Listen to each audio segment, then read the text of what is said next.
Computer की memory भी students जैसी होती है। कुछ चीजें 2 मिनट में भूल जाती है और कुछ चीजें परमानेंटली याद रखती है। इसी कॉन्सेप्ट को कहते हैं memory organisation. Computer memory mainly 2 types की होती है, प्राइमरी मेमोरी और सेकेंडरी मेमोरी।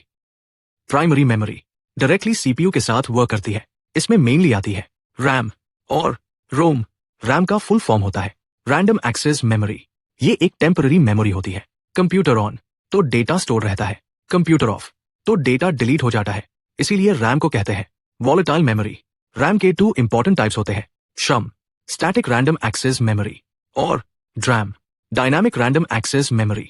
शम फास्ट होती है और कैश मेमोरी में यूज होती है। ड्रैम कंपैरेटिवली स्लो होती है बट चीप होती है, इसीलिए ड्रैम मेन मेमोरी में यूज होती है। अब बात करते हैं रोम की। रोम का फुल फॉर्म होता है रीड ओनली मेमोरी। ये परमानेंट मेमोरी होती है।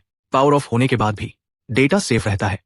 रोम के भी कुछ टाइप्स होते हैं, PROM programmable read only memory, EPROM erasable programmable read only memory और EEPROM electrically erasable programmable read only memory. अब आती है सेकेंडरी मेमोरी। ये लॉन्ग टर्म स्टोरेज के लिए उसे होती है, जैसे hard disk drive, solid state drive और पेन ड्राइव। ये मेमोरी स्लो होती है बट स्टोरेज बहुत ज्यादा देती है।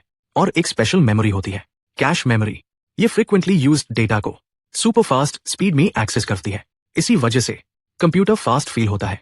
सिंपल लैंग्वेज में याद रखो, RAM temporary memory, ROM permanent memory, secondary memory long term storage और कैश मेमोरी फास्टेस्ट मेमोरी।